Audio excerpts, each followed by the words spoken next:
a landing area that's dog legs then from left to right.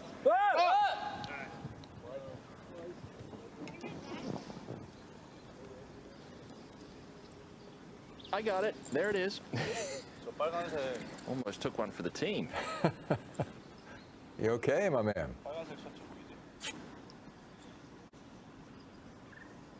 I moved like Jagger. I'm fine.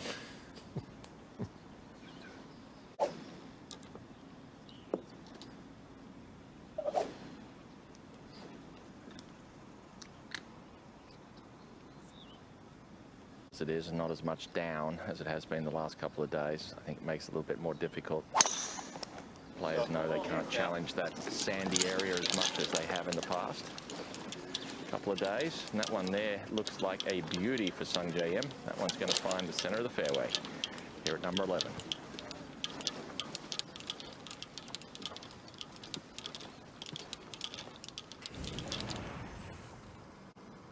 Hostler has the tee back at 6. We saw this week anything up that left-hand side catches that speed slot and really bounds on down there, and this will be down that left center of the fairway, and you see the amount of rollout you get there. You hit it up that right-hand side, makes that hole a good 30 yards longer.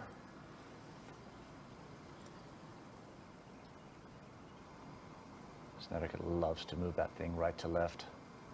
You can really take advantage of the natural contours here, and this a little too far to the right. Left. Yep, that's fine. Good shot. Still gets a little bit of that rollout. Will leave himself a significantly longer second shot than Hostler. Moving through our Saturday morning featured group coverage here from the Palmetto Championship up until 3 Eastern, and then featured holes the rest of the day after that.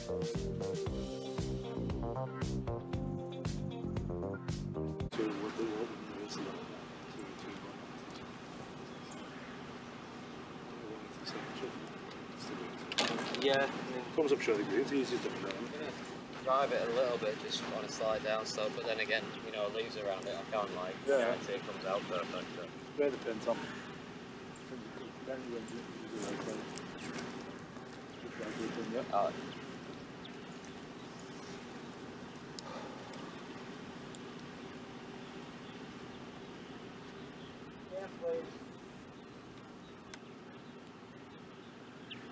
Last advice there from his caddy and Ian Finnis, but it looks like they're going to try and do similar to what I was suggesting. Try and get it somewhere up on that front section of the green. Always coming out of the sandy areas. It's difficult to get good contact. This one looks like it may have been a little heavy. Might creep on, but that is some kind of shot there from Tommy Fleetwood. He'll have an outside chance. Snedeker second here at the 6th. 170 yards. Oh, that's a nice smooth driving range 7-iron for Sneds. All right. That was very well controlled distance-wise, at least. In from 166 here, Call. Yeah, perfect lie. Ball slightly below his feet. Wind off the left. This one just going to be on the right side of the flagstick. That's prime time there. That'll leave him an uphill putt. And a very good chance for birdie here at 11. It would be his 4th of the round. Back to 6 we go. Here's Hostler.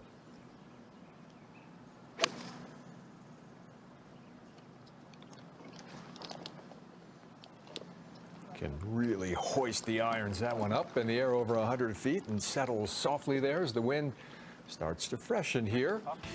Birdie chance for Hostler. Get it to -2 when our Palmetto Championship coverage continues.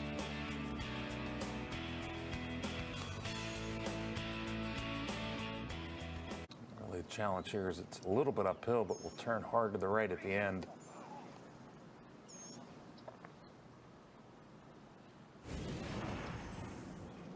Fleetwood from off the green here. Yeah, this one will want to turn a little bit left to right early and then maybe just come back a hair at the end towards his left.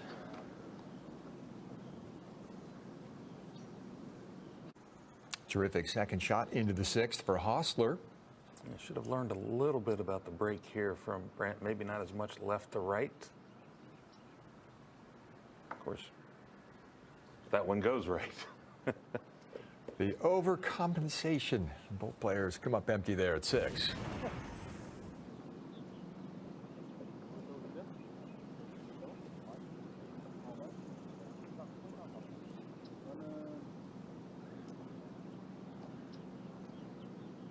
Im sizing this one up. Former Player of the Year on the Korn Ferry Tour 2018. Still just 23 years of age. It's just a wealth of golfing experience, and for a player who's still not even beginning to enter his prime, Karn. And of course, had the great sophomore year, winning at the Honda Classic. Just 2018 seems so long ago.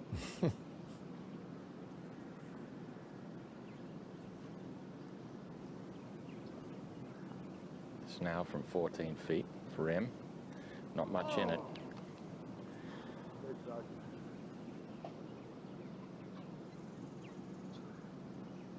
Part of Ernie Els' International President's Cup team. It's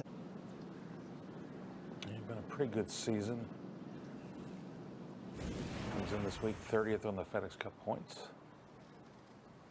Back at 6. And Snedeker has never really been fearful of those 4-footers coming back. Amazing that he has been so reliable for so long. Well, the key to all that is it's a style that would have been really useful on the slower greens of a different era, certainly, but not many better than Snedeker. Statistically, or just his reputation among the players. Hostler takes care of that one to stay at -1.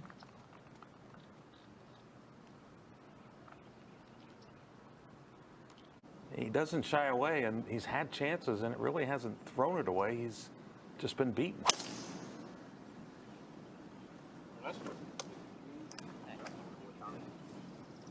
Well, this one a perfect one for Fleetwood down the center, just fading back towards the right side. And he should be able to reach from there. Hostler at 7. 174 is the number to the flag. And with less breeze today, certainly an inviting hole location, but Bo not going to like this one.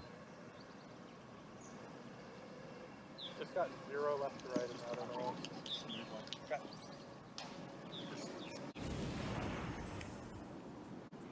Im ready at 12.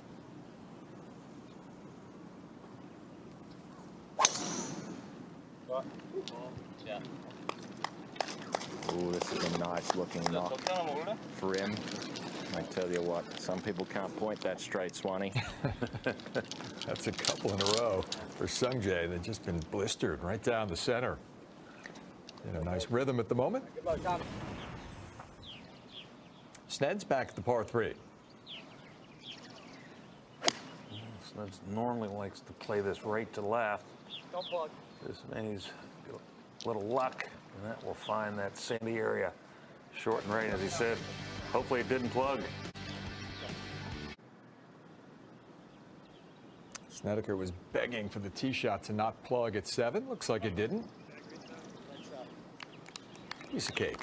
And you could just see the pace of that swing, and that's, that's a key to a lot of good bunker shots. Let the club, let the sand, help you with the shot there.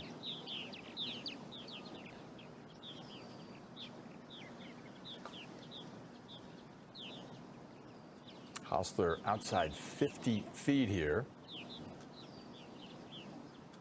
We talked about SungJaeIm early in his career, despite a lot of golfing experience and a golfing lifetime. You could say the same for Hostler, just 26 and, still kind of finding himself here, Karn. Little niggling injuries here and there, inconsistency, and just putting the pieces to the puzzle together at the top level. He lost his playing privileges. We had to go back for the Korn Ferry Tour. Last season finished top 125. That's well judged there. That's down a pretty good slope. But Daniel and I were talking earlier, 2012 was when we kind of got introduced to him at the U.S. Open at the Olympic Club, and he was still in high school at that point. And a couple of great collegiate players cracked the field here this week in their professional debut. John Pock, who missed the cut, kid out of Florida State, who won 8 times in college, and then Davis Thompson from the University of Georgia, Southeastern Conference Player of the Year. He got it in a couple under, made the cut. I know he's going to be on one of your podcasts. He was on earlier this week. The fabric of the game, he's a tournament director at the RSM Classic. So Davis has played there a couple times. He's gotten a little taste of PGA Tour life. Yeah, it's interesting. Obviously, the PGA Tour University that PGA Tour now has gives some players access that have had good collegiate careers. Obviously, you know, we've gone through this pandemic. Well, Tommy Fleetwood has 293 all the way back to the bucket. Makes the front of the green there somewhere in the vicinity of 260s, 265. This one starting out to the right, trying to turn back. Oh, boy. That was an absolutely perfect line, but I think that's caught the front right trap there. And just lacked maybe two. This is a tricky little par 5 green. Very small, well protected, but lots of little runoffs and shaved areas. We've seen a lot of players go for this green in 2 and unable to convert. Walk off here with pars. Let's see if Im can change that. Well, he's given that a one-arm finish. That usually is an indication it's gone right. And that will be in the center. All right, here's Hostler back at the 8th. It's one of the tougher holes on the golf course today, this whole playing. 473, they've shortened it just a tad. Today it's playing as the 3rd most difficult for the week so far through 36 holes. And at this point, it's the 2nd most difficult hole on the golf course. Visually, it has an intimidating look to it, doesn't it? Yeah, obviously there was a lot of talk about, and I've been fortunate, I've played here at Congaree, spent a couple days up here. There's a lot of talk about resembling the sand belt of Australia. You've been over there.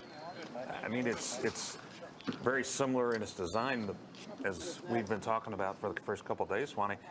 The difference is you're playing on Bermuda grass.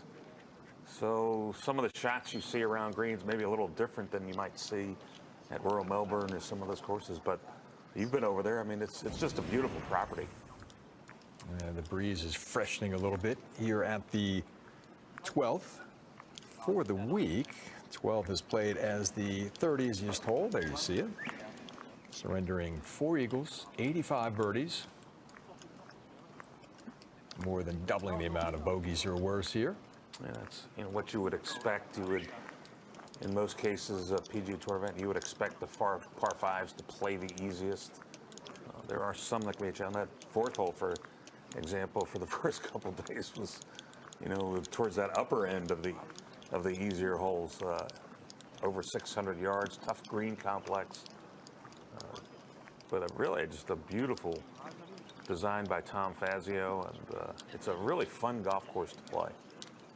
And the greens at the par 5s are smallish compared to the rest. You like that design feature of a par 5? Absolutely, because if you've got a reachable par 5, you put a huge green out there, everybody's going to be able to hit it. Everybody's going to have an opportunity for eagles. And when you have the undulations and different little subtletiness of it, it requires you to hit an absolute perfect shot.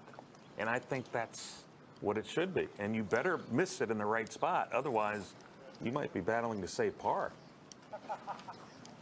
SungJaeIm's got a little battle on his hands here, it appears, Call.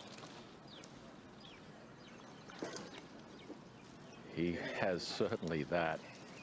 These patents that clump up here in these sandy areas.